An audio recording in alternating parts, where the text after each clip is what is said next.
Hey, what is going on, guys? It's DK back at you with another video here. Breaking on the 7-game NBA main slate here on Wednesday. A couple things before I get into the video. We're now over 2.1 thousand subscribers. Thank you guys all so much for all the support. Also, if you're new to the channel, I'm doing a weekly giveaway where all you have to do is leave a like and a comment. The video is one entry into the giveaway. Max one comment though per video. It starts with my Monday night showdown video that I uploaded a few days ago. We'll go throughout the week. We'll end my Monday night showdown video at the end of the week. So however many videos I've uploaded for the week, you can enter the giveaway that many times. Say I have 10 videos up for the week, and enter the giveaway 10 times, and the winner receives $20 PayPal from myself. With that out of the way, let's jump in the videos. First, let's look back to see how my lineup's doing from Tuesday. So, this is what I went with here. Sorry if I'm coughing, guys. I'm a bit under the weather. But I went with Dragic, Corey Joseph, Will Barton, Sabonis, Jokic, Bogdan, Bobby Portis, and Whiteside. Sabonis thing got a bit unlucky. The game is blowing out. He's not going to get any fourth quarter run, 99-68, right? So if he plays the fourth quarter, he smashes 55, probably 60 fantasy points. So a bit unlucky. If you faded Sabonis, you definitely got lucky there. Dragic, him and Dunn with Hero out, we're going to play big minutes. He's got 23.25 right now in the first half, so pretty happy with that. Then Joseph, again, he's going to be the ultimate chalk, I'm pretty sure.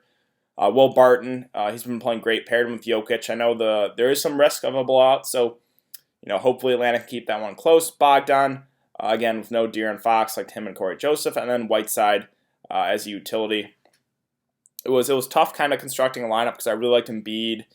Drummond was another guy you could consider, no Blake Griffin. So there's a lot of solid centers, but I ended up going with Jokic and Whiteside. So we'll see how it goes.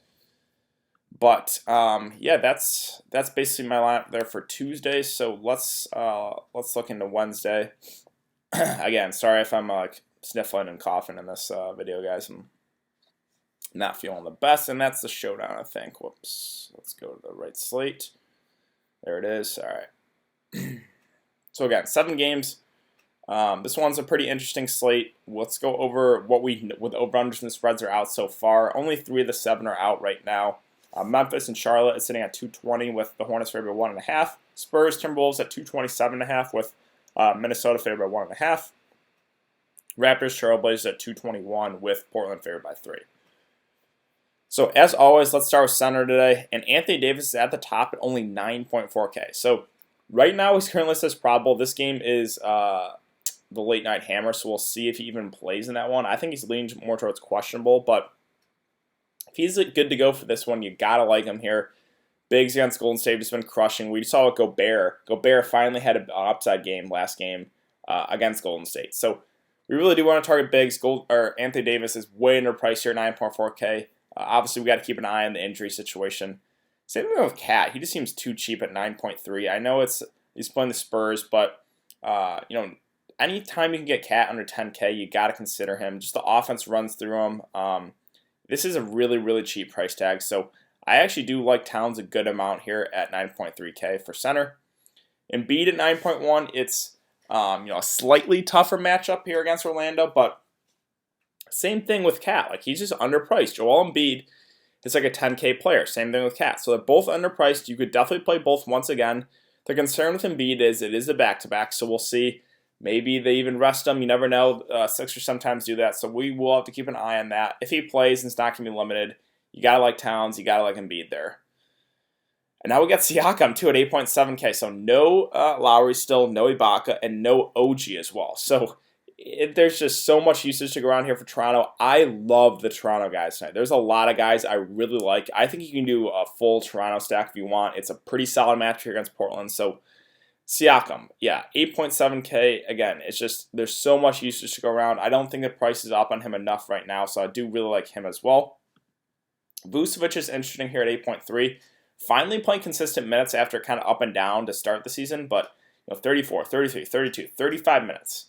And, they're going to need him out there to guard Embiid. So the concern is here the foul trouble risk with Vucevic and Embiid. The offense kind of runs through both those guys, so there definitely is some foul trouble risk for both those guys. If they stay out of foul trouble, I think Vucevic could have a pretty big game. I think Embiid could have a pretty big game. So definitely considering those guys. Montrez is tough. I really wanted to play him here in a revenge game, but I priced him up all the way to 7.7, where it's just I don't think there's enough meat in the bone here for me to go there on this slate at least. So yeah, I'm probably gonna pass. As I hate to say it, but like I said, it's just the price is too much for him right now.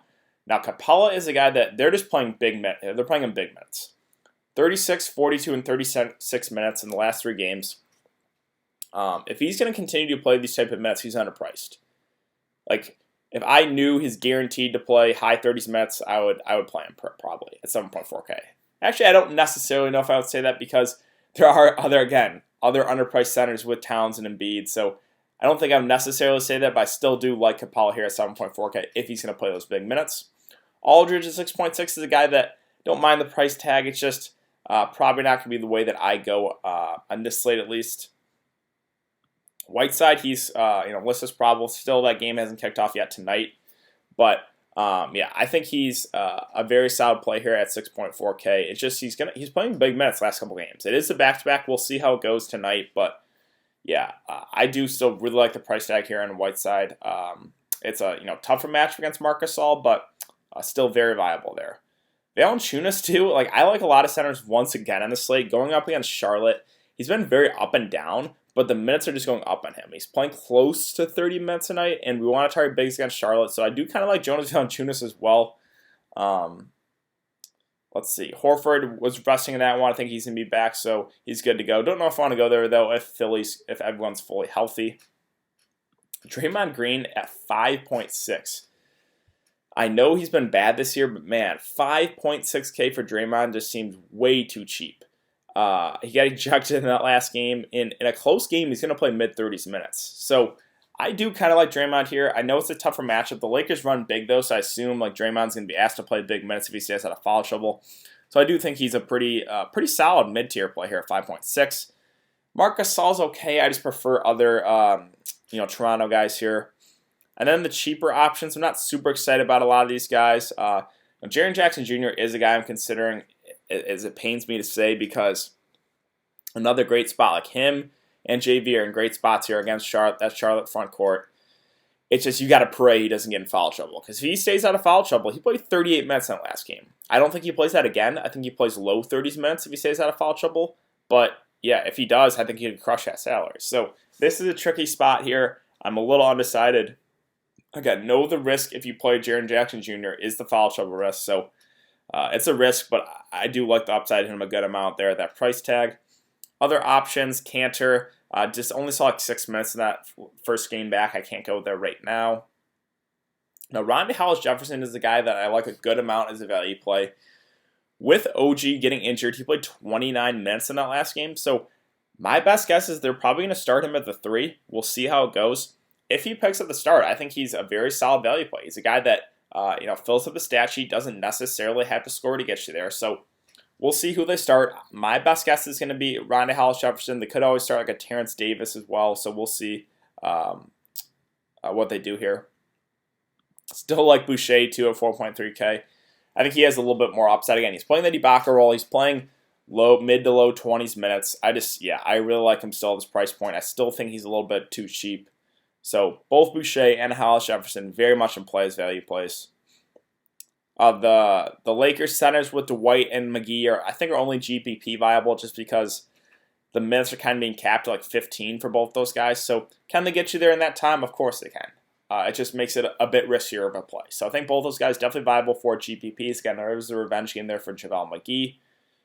But I think that's basically it. So yeah, center brief overview. There's a lot of plays I like here.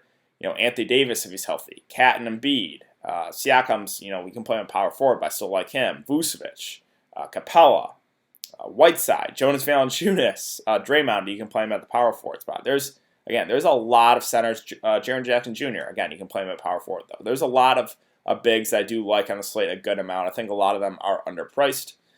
Let's move on to power forward. Kawhi here at 9.7K had a off game, only shot the ball 11 times. I'm tilting a little bit because I had an outside shot of taking down a GPP there with Kawhi in my lineup, and he just had his worst game of the season. But we have to have short-term memory. This is a great match here against Houston. He's still underpriced. Like, Kawhi should be a 10 to 10.5K player, 9.7K. He's underpriced. It's a great spot, so you got to like him here as a spend up. Paul George, though, this is something we want to monitor. He is questionable. So if he's back, that obviously does hurt Kawhi Leonard. And so yeah, we'll see how it goes. If Paul George plays, I'm almost positive he's gonna be on a minutes limit, so I don't think I could go there for Paul George himself. But if he plays, that would be a downgrade to Kawhi Leonard. So we'll see, how this shakes out tomorrow. Now the Boston guys here, Jason Tatum just had probably the worst game of his career. Shot the ball 1 of 18 times, or 1 of 18. Still put up 22 fantasy points. Now he gets a matchup against Washington. So him, Jaylen Brown, Marcus Smart are all going to ask to play big minutes in a great spot. I think Jaylen Brown is going to be way more popular. I think Jaylen Brown's the same price as well. So I always kind of like buying low on guys. I was huge on Jaylen Brown last game. I think this is where I hop on Jason Tatum because I think the ownership's going to be a lot lower on him. I think a lot of people will go chase that Jaylen Brown game. Not saying Jaylen Brown's a bad play. I just think Jason Tatum's going to be way lower owned. I like buying low on guys. So, I think Jason Tatum, very viable here at 7.5K in a great spot. Tobias in a revenge game's okay. I think I would only look there, though, if some of those Philly guys do end up resting. Let's see. Other options. I think Draymond's underpriced. Covington, Gay, I don't think we have to go there. Jaren Jackson Jr., you got to like the upside, but there is foul trouble risk. I already talked about like Boucher and Hollis Jefferson. Pretty solid value plays in my opinion. Kuzma is interesting. I think I would go there if Anthony Davis ends up like missing this one. So we'll see. Again, that Lakers haven't even tipped off yet tonight, but I think Kuzma would be viable even if Anthony Davis plays. But I think he'd be a really, really good value play if Anthony Davis misses. So that will be something we have to monitor. I still, again, don't mind the price even if Anthony Davis plays there, 4.1 in a great spot. Other options, I think that's basically it for power forward. So let's move on to small forward. LeBron at the top at 10.7K. It's a great spot. There's definitely some blowout risk with how bad Golden State's been, so that's a concern as well if you're going to target a guy like Anthony Davis if he plays. If you're targeting LeBron, you got to know what you're getting into. There's very much blowout risk, so we'll see. If Anthony Davis misses, I think there's less blowout risk, and then that would get me onto a guy like LeBron, obviously. So, that will be something we'll have to monitor. Wiggins has kind of been making me eat my words here. He's been really good this year. He's a guy I'm normally down on for DFS purposes, not super high on, but he's been good. He's been getting rebounds, 2 assists. He's starting to fill up the stat sheet surprisingly. So you can't have grudges, right? Like, again, normally a guy I don't play, but right now, like, he is playing great. So you got to consider him. Honestly, I'm probably not going to play him in the spot against San Antonio, but he's just been playing great basketball. And so you have to consider him here at 7.9K. Again, the whole Brown versus Tatum. So Brown's at 7.3K. I like both. I think if you're going to make me choose here, though, I would slightly lean towards Tatum just because I think he's going to be a lot lower owned. Both definitely viable. Ben Simmons, this is just a price thing at 6.8K. I know it's not necessarily the best matchup, but 6.8 for Ben Simmons. Normally he's like a 9K player, so yeah, this is a really cheap. Again, we'll see if Philly ends up resting some guys. Maybe if you're looking Embiid rest, you could really look to Ben Simmons there. So this will be something we'll have to monitor going into tomorrow. Other options, let's see. Again, no OG. There's a lot of minutes to go around there for Toronto. So those like Minnesota guys like a Koji and Culver were somewhat popular the other night. I didn't include them in my player pool just because the rotations have been so up and down for the Minnesota guys. I didn't feel comfortable including them, so that's kind of why. And I'm still going to stay away here. I just don't think we have to go there. Powell's interesting at 4.9, but he's priced up to the point where I think he's priced about right. He's a bit score independent too, so just okay. I think I prefer, Boucher and Hollis Jefferson to a guy like Norman Powell. Other options, let's see. What else do we got? Damian Lee's out, so maybe a few extra minutes go to guys like Burks or Pascal.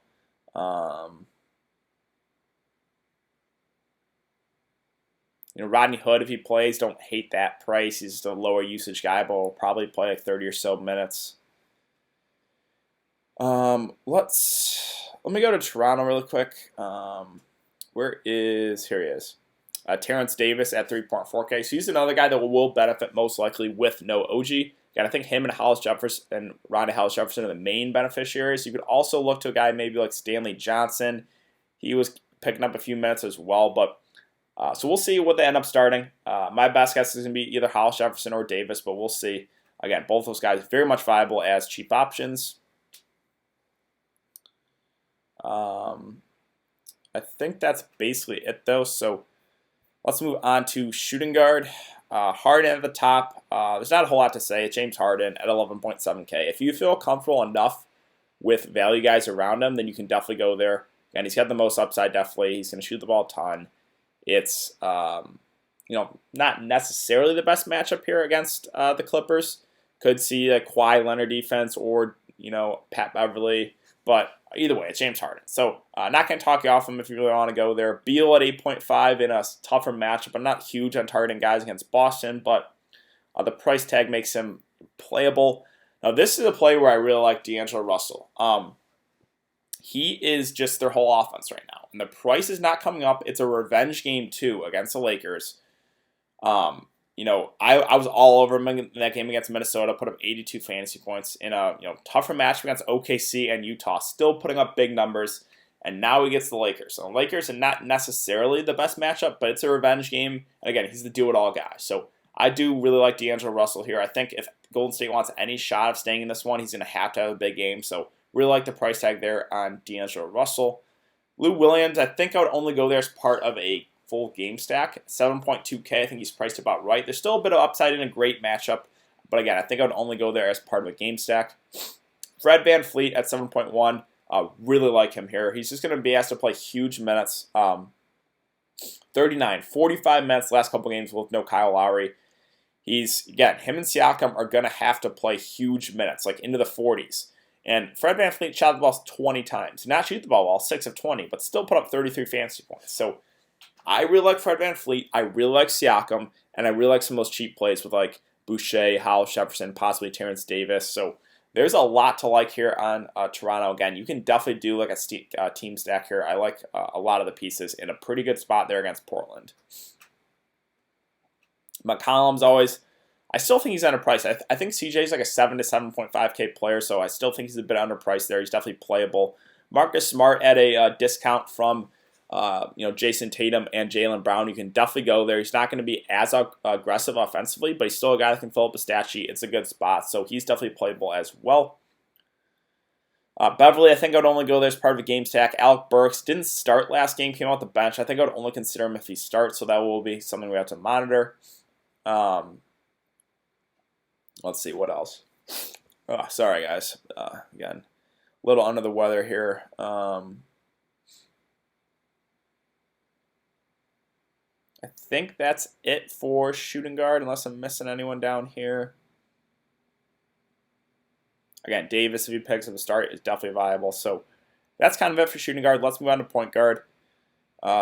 Harden, LeBron, we are talking these guys. Lillard in a slightly tougher matchup, but at 9.2K, he's still a bit underpriced right now for his level of production, so definitely playable. Westbrook, I still like him at 8.9.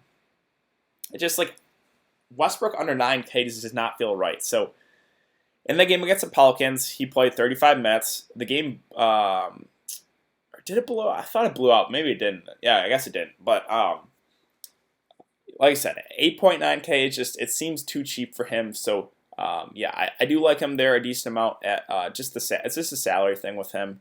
Kemba's viable at 8.6. It's a great spot.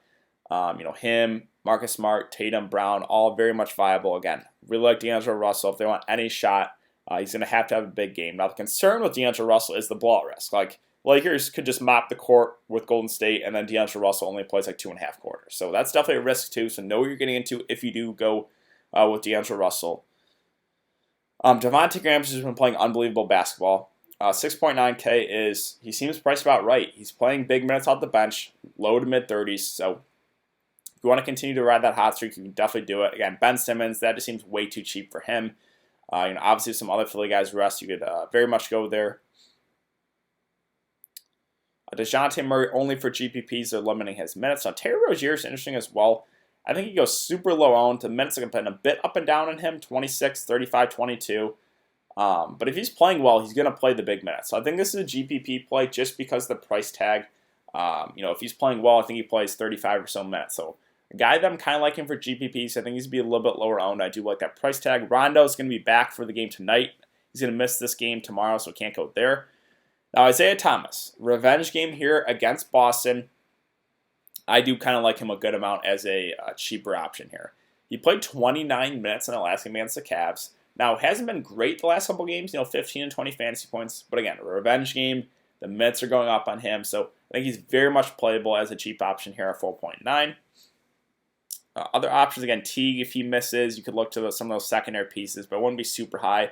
I think it would just be like Towns and Wiggins for me from Minnesota. Let's see, what else?